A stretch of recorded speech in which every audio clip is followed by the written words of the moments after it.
A few questions. Are you aware of the potential human cost of producing some of the household name products you buy?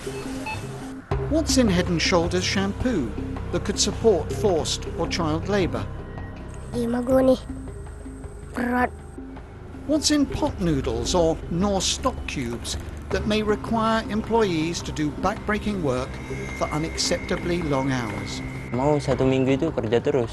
Di hari libur itu kan dipaksakan kerja. But what's in a Magnum ice cream that can result in women being exposed to highly toxic chemicals without adequate protection? Aku nggak sanggup menyemprot. Kenapa? Pening aku. Nggak tahan aku sama bau racun itu. The answer? One ingredient. One that's in more than 50% of supermarket products. Palm oil. Apart from the items already mentioned, it can be found in toothpaste, biscuits, washing up liquids, chocolate, body cream, and many more. For the past year, Amnesty International has been investigating one of the largest producers of palm oil in the world, Wilmar, based in Singapore, and the working practices on some of its Indonesian plantations and those of its suppliers, which are amongst the biggest on earth.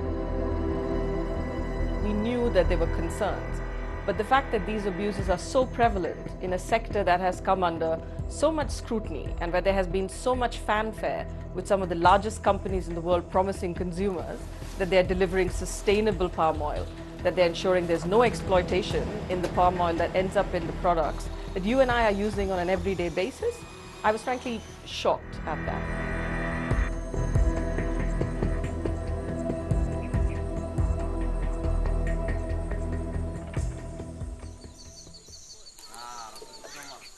Palm oil is derived from the reddish pulp of the fruit of oil palms. It's a high-yielding crop, relatively cheap to cultivate, and the growing demand for it has led to the destruction of the rainforests and considerable harm to wildlife. But it's a big business, employing around 3 million people in Indonesia alone. And many of them suffer appalling exploitation. Let's start with the target set for a harvester. They sometimes work 12 hours a day, 7 days a week, often for below the legal minimum wage, and get just $6 a day. You have to work a certain number of hours, but you also have to meet these targets. And the targets are mostly based around the amount of fruit that you need to collect and the amount of area that you need to cover. So if you're a harvester, you may need to collect almost 1 ton of fresh fruit bunches in the day. But you have to understand that each palm oil fruit can weigh up between 20 to 25 kilos. And it's really hard work. If you don't meet the targets, you're penalised, having your wages deducted or worse. Ya kalau kita nggak memenuhi target yang mereka instruksikan itu, kalau 1-2 kali bisalah dikatakan itu dimaafkan orang itu. Cuman kalau sampai seterus-terusnya seperti itu akan diberikan sanksi kepada kita. Selama 3 hari tetap nggak dapat, merepet di apa kan awak diskor nggak boleh kerja. Kadang selama 1 minggu. Kami paksa biar kami penuhi target yang diberikan perusahaan. Kadang kami bawa istri kami dan anak-anak kami yang berumur 8 tahun, 10 tahun, dan 12 tahun. And Adi isn't the only harvester who's forced into getting his wife and children to help him meet his targets. Amnesty International interviewed 5 children who labour in the plantations, helping their parents, some as young as 8. Tiap hari bantu ayah ya? Iya. Diancak nanti tunggu pulang sekolah, tak berondolan. These children carry gunny sacks of loose fruits and struggle transporting wheelbarrows full of bunches over uneven ground and across narrow bridges to collection points. Itu sudah aku stop karena saya tidak mampu lagi bekerja karena biar ada untuk yang membantu saya untuk bekerja, kernet. And even in low season, when there's fewer fruit to harvest, the targets inexplicably remain the same. That means the company has then shifted the burden of weather conditions or the yield of the tree onto the worker. To collect the same amount of fruit, the worker may have to work 12 to 14 hours a day. So instead of being paid overtime pay for working much longer hours than they should be, the company is just making them work for pitiful sums of money to collect the fruit that the company needs. Amnesty also found the subtle ways some companies force people to work against their will. The companies can use a lot of threats to make them work. If you haven't been able to meet your target, even after working 8 to 10 hours or 12 hours, the foreman will say to you, if you don't carry on working, you lose your job.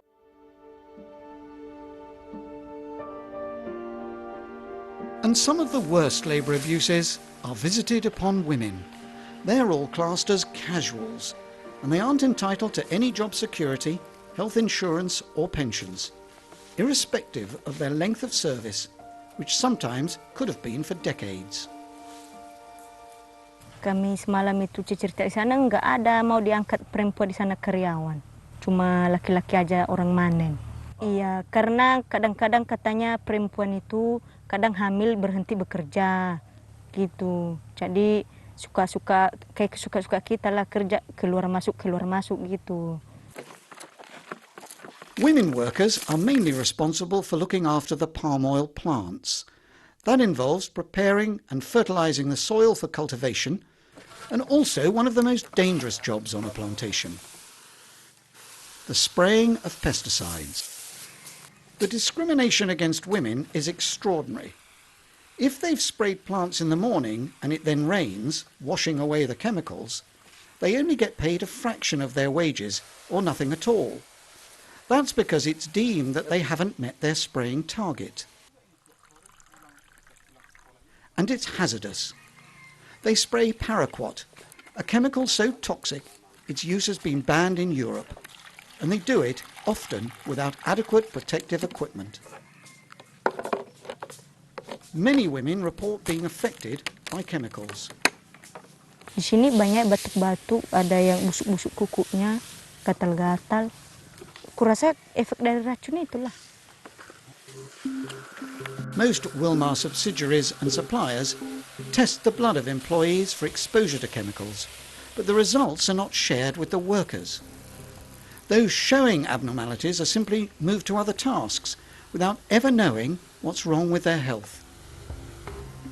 Enggak pernah, cuma tapi waktu nipro kami datarlah dokter ke sana kan, diperiksa darah kami, diambil darah, itu aja. Makanya dikeluar ke kami semalam itu udah diambil darah kami kan, katanya udah kena racun, itu aja. Enggak dikasih obat pun, itulah. Given the hard labour involved, women, like Adi's wife, also suffer other physical injuries, but get little medical help. Ya, sampai sekarang sudah ada bukti rentak. Nah, tapi sampai saat ini perusahaan setempat diobati nggak diobati, makanya sekarang takut aku membawa ke rumah sakit karena dibebankan lagi biaya perobatan. Istri saya tidak lagi diterima untuk bekerja. So, where do the fruits of their labour go? Trying to find out what household products contain Wilmar's palm oil is exceptionally difficult. But we followed the supply chain, from the plantation to the mills, the refineries, and eventually to the producers. And there's an organisation that's supposed to monitor the industry, the Round Table for Sustainable Palm Oil. The Round Table has criteria for what it says is sustainable palm oil that's produced without exploiting workers, without deforestation, and without environmental harm. And this product is, if it meets the criteria, the palm oil, it is then marketed. So large consumer goods companies put on their products that the palm oil that was used in the bread or the detergent you're buying is sustainable palm oil. We're saying that the palm oil that is being marketed as sustainable is absolutely not. The companies that confirmed to Amnesty that they use palm oil from Wilmar's Indonesian refineries include Unilever, Nestle, Kellogg's, and Procter & Gamble. And they don't appear to be doing the checks to make sure that the palm oil they use has been produced free from human rights abuses. In a letter, Wilmar told us that they were already aware of some of the issues regarding employees' exploitation we'd raised with them, and they'd already started their own internal procedure to resolve them. They added that these were symptomatic challenges shared by the industry, and they were committed to addressing them while welcoming suggestions or solutions from Amnesty. Kellogg said the only Wilmar palm oil they use goes to China. Nestle say their suppliers have to meet our Code on Human Rights, Safety and Environmental Sustainability and Business Integrity. They're currently gathering information on human rights issues, and we put more emphasis on these concerns as part of our assessment protocols. Unilever said that with interested parties, we are addressing working conditions and bringing about long-term solutions to ensure workers' rights are respected. Procter & Gamble say they have a policy on no child labour and no forced labour, to which their suppliers need to comply. Wilmar have never shared information on labour rights with them. In a phone conversation, a spokesman for the company said they will now go back to Wilmar to ask them about these issues, ask them what they found and what they're going to do about it. We'll ask them to share their findings and encourage them to share it with Amnesty International. So, what can we do? So what we are saying to you as a consumer is, we're not asking you to boycott palm oil. We don't think that would be helpful, but we think it's time to make all these companies accountable. They're promising you that the palm oil you're getting is sustainable. It's time that they actually made it sustainable. And these issues are issues that are easy to fix.